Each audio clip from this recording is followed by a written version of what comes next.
I started my fitness journey over 10 years ago as a rugby player turned focused on aesthetics, turned meathead powerlifter, turned hybrid athlete. Over the years, I've been asked by a lot of people at events, school talks, and YouTube comments how they can get started with their training. And if I was to do it all over again, what would I recommend to my younger self? When I was 16, I went from playing in the front row on a rugby pitch looking like this to this in just under 2 years when I turned 18. And I did that through committing to my training and nutrition. I've been full-time in fitness for over 4 years now, and I've been training every single week for over 12. Now, if I was to take myself back to when I was a teenager and starting all over again, this is what I would do. Okay, so I'm gonna get the super simple stuff out the way right off the bat. If you're a complete beginner, my first piece of advice would be to go to your local gym and try and get yourself booked in for an induction, an introduction, or something like that, whatever the cheapest, most accessible option is, because that should give you access to every single bit of equipment from somebody who should know what they're doing. But don't quote me on that. Most gyms these days allow you in at 16, some even allow you in supervised at 13. So have a look around, do your research, and find what works best for you. Top tip is to make sure it is reasonably close from the off, because in terms of access, practicality, convenience, and therefore compliance, you want to make sure that it's not too out of the way. Motivation is a huge part about getting started that then turns into discipline, but if it's an hour each way and you need to ask your mum and your dad to take you there, then you're probably going to lose that motivation pretty quickly. Okay, with the simple stuff out of the way, let's dive into point number 1. Which is the importance of correct lifting form. And you're gonna hear me say this a lot, but it is the best thing to focus on and develop the skill of lifting to prevent unnecessary injury and ultimately, over time, sustainable gains. The programming in a link in the description down below is mostly machine-based, which we don't have a huge amount in here due to space limitations. But once you've managed to get used to the skill and the biomechanics of moving weight from A to B with machines, the best place to start on the foundation of a lot of strength and bodybuilding work are the big three: squat, bench, and deadlift. If you really want to load up this barbell and have people staring at you so you can make short form TikTok clips about them staring at your big lifts, you need to earn the right to lift heavy. And that's through doing reps, on reps, on reps, on reps, over time, and with the proper form. If you want to keep making gains over time without any bumps in the road, then the best thing to do is not get injured. And the thing that's most within your control to be able to do that is not lifting like a dickhead. The second important thing to consider is that you should balance your training. Now, in the description of this video, you're going to find a 100% free training plan that you can have delivered straight to your inbox to get things started. This plan is something I've created focused on building your strength steadily whilst also building your aerobic base. Cardio doesn't kill gains, it will in fact make you a more well-rounded individual. And if you're into self-development, which is probably why you're watching this video in the first place, then you should probably be bought into building your resilience. Take it from somebody who's done everything from competing internationally in powerlifting to a double Ironman distance triathlon. Nothing will build your resilience more than immersing yourself in the outdoors and fighting your way through a tough event. This is something that we'll steadily work up to, of course, but I just really want to hammer home the point that being jacked doesn't necessarily equal being fit. In fact, there's very little correlation between the two on premise. So why not break the mold and be both right from the off and lay down some above average numbers in many, many things all at once? Of course, if you want to commit to being a world champion in a single discipline sport, then you can completely ignore everything I've just said, but that doesn't apply to 99.9% of us. So I would massively encourage you to invest time into your strength training as well as your aerobic training, whether that's swimming, biking, running, hill walking, whatever it might be. Don't neglect your cardiovascular work, because an aerobic base will help you recover between hard effort strength sets. And ultimately, if you're jacked without purpose, then you're not actually fit. So if you're interested in developing yourself across the board, as I am a huge proponent of, you can check out all my previous videos on the channel. If you're looking for some sort of insight, inspiration, motivation as to what that could eventually look like, then make sure to download the free training plan below, or of course, ask any questions that you've got in the comments, and we can share insights from myself and from other people down there so that we can all work together to become well-rounded athletes and therefore individuals. So the third thing to do is to learn to love progressive overload, and this is expertly demonstrated by an ever-increasing weight tree here on our rack. One of the absolute worst things you can do when starting out is walking into a gym, loading up double your body weight on a deadlift without much warm-up, and folding yourself in half like a piece of paper. You won't only dramatically increase your chance of injury, as I mentioned in the first point, but you'll also look like an absolute sausage in front of yourself in the mirror and everyone around you, and even in this day and age, maybe in a viral TikTok video. So that is something we all want to avoid. What you need to get comfortable with and learn to love is incrementally making progress week by week, and that's where this sort of weight tree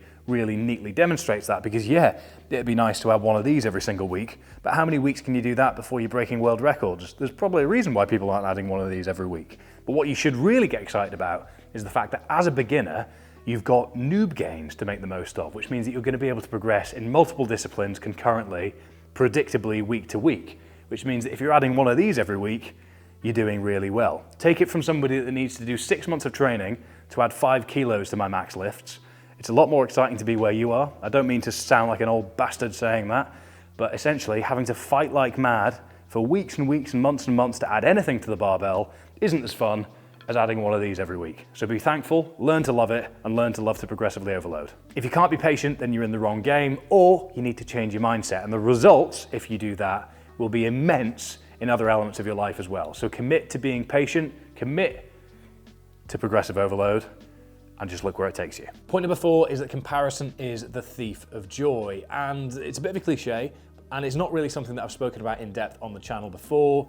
It's a bit of a tricky topic to navigate, so I'm gonna keep things light. A large majority of the physiques that you see online are often achieved through years of training and special supplementation. And what they're often trying to do is to convince you that the reason that they look like a Greek god is through the things that they might be trying to sell you rather than because of said special supplementation. This, coupled with years of training and patience that you don't yet have, is the reason that they look the way that they do, not because of the things that they're necessarily telling you to do right away. Building muscle, building fitness, getting jacked takes years of consistently doing the basics well. That's kind of as simple as it is. Yes, you can manipulate a lot of variables, but at the end of the day, it's a combination of time and input, and in some cases, when it comes to real crazy physiques that are often the ones that you aspire to, unnatural supplementation. So all I'm going to say is that comparing yourself to how others might look online is a long and depressing road to nowhere, especially when you consider the fact that they might have genetically higher bicep inserts, or their pecs might be more genetically separated, or they might be 6'5", which means that they carry their frame in a different way. You cannot compare yourself to the physique of others online. All you can do is equip yourself with the knowledge to best inform how you can bring out the best version of yourself. This is why I'm a huge fan of performance-based goals over aesthetic-based goals, because there's tangible metrics that you can track, and the more sporting disciplines that you take part in, the more progress you can measure, the more wins you can have, and the more, I guess, empowered you can feel on a day-to-day basis to be a better version of yourself. I learned all this after getting myself very lean and thinking that I had to get leaner, that I wasn't jacked enough, that I wasn't being disciplined enough, all at the cost of my social life at a young age, all at the cost of my enjoyment of a few things.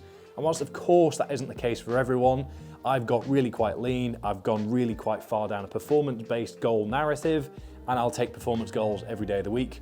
That might be my bias, but I strongly believe there's more longevity, there's more mental well-being, there's more lessons to be learned when you are focusing on performance-based metrics over a long period of time. So the best place to start is right now. PS, a lot of the same principles here apply to the get-rich-quick schemes, Forex groups, and online courses that you see a lot of on social media. These things that are selling you the dream are often the product of a pretty simple flow. Get a bank loan to line your bank account and book some flights to Dubai. Rent a luxury Airbnb. Rent a Lamborghini Huracan. Grab yourself a fake Rolex. Get lots of different shots in lots of different outfits from lots of different angles, to then churn this content into paid advertising so that you can then retrieve commission from the platforms that you are encouraging people to join. It's a tried and tested flow that there's a lot of young lads really taking advantage of, but I'd really encourage you to look at all these things critically. And am I saying that there's not valuable skills that can make you money online? No, of course I'm not. I make a living online. There are 100% skills that you can develop that can make you a living online. But like training, they take application, time, sacrifice, and a commitment to develop, not a transaction. But I'm getting distracted. The main point here is that you shouldn't compare yourself to others, because online things can often not be what they seem. Focus on what you can control: your training, your diet, your sleep, the content you consume, because those are the things that you have an influence over. Some people might find it easier to get shredded than you do. Some people might find it easier to lift heavy or to run far. However, work with the genetics that you've got, work with the base that you've got, and commit to doing the work to bring yourself up to where you want to get to. Whilst other people might have higher starting points, that might mean that you have a higher starting point in something else. Comparison is the thief of joy. Focus on yourself and your own journey, and I strongly believe that you'll be much happier for it. The fifth point to consider is to set yourself some realistic goals, and this is perhaps the thing that I speak about most here on the channel. Without them, I wouldn't have achieved half of the things that I never even dreamed possible in all the years that I've been doing this. When you're at the start of your fitness journey, it can be easy to be a little bit trigger happy, a little bit shiny object focused, and believe that you can attack everything all at once and go hell for leather, use that motivation and commitment to go for everything simultaneously. You can go for the heavy deadlifts, you can go for the half marathon, you can go for the 5-mile swim, but as I said earlier, with the point focused on form, if you're doing things incorrectly, you're probably gonna fall apart. And nothing saps motivation more than falling apart. This is why setting goals to determine exactly what you want to achieve is important, because it gives you parameters or boundaries to work within. For me, back when I was 15, 16, 17, it was all about supporting my rugby from a strength and conditioning point of view, and then my goals became a little bit more aesthetic focused as I understood more and more about nutrition. After I stopped playing rugby, started focusing on bodybuilding a little bit, I then discovered that that probably wasn't the most fulfilling or rewarding thing for me personally, so went 100% into powerlifting for 5 or 6 years, and ultimately achieved the goal that I set out for myself right from the off, which was squatting 250 kilos in competition, which I have done. I actually ended up squatting 260 kilos in competition, so a whole 10 kilos beyond the original goal that I set myself as a lofty, ambitious teenager. It did take me a fair few years to get there, but get there nonetheless, I did. The biggest thing here is to understand that your goals will likely evolve as time goes on. And I would encourage you not to make the same mistake that I did, which is attaching your identity to them. Because as we change, our goals will change. But if we resist that out of stubbornness, even if we label it as commitment, that can often have a bit of a strain on our mental well-being, as I very much experienced in the past myself. Understand what it is you enjoy, understand what you want the goal to be, and then understand what the building blocks required are to get there. In many ways, it's as simple as that. Do the work, embrace the challenge, be patient, and then reassess once you get there to determine what you want to attack next. Don't just attack the same thing again because you've attached your identity to doing that thing, because you may well have evolved as a person and you may well have decided that there's something else you want to try, or that you don't enjoy the thing that you focused on as much as you did previously. That's absolutely fine. Don't be afraid to pivot. In doing so, you might just discover something that changes your life, as I sure did in 2018 when I committed to becoming a hybrid athlete.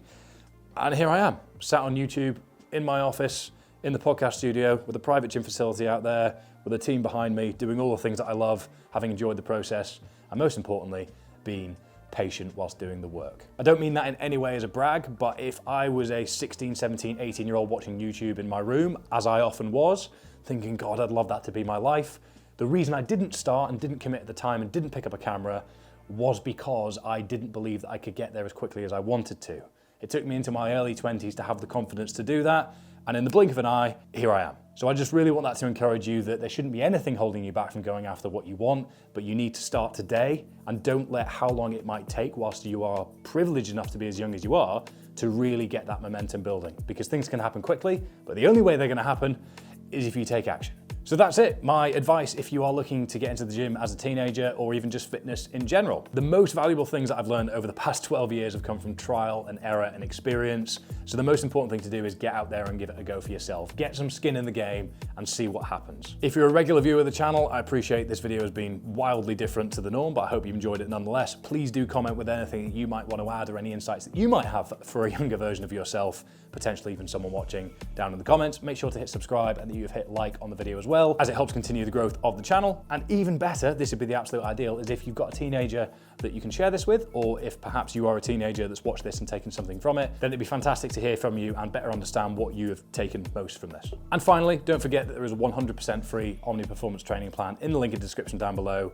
that's focused on building your strength without too much skill demand and your aerobic base without building too much skill demand, which means that you're in a fantastic position to build your base across the board, which is going to give you the chance to pivot into lots of different things whilst you can take advantage of being a relative beginner, and that's where the most gains will come. So all the best with all of the gains that you're going to get across the board in your strength and aerobic capacity. Don't forget to like the video, comment down below, and that you have hit subscribe and ding that little bell so that you don't miss any videos in the future. Thank you very much for watching, and goodbye.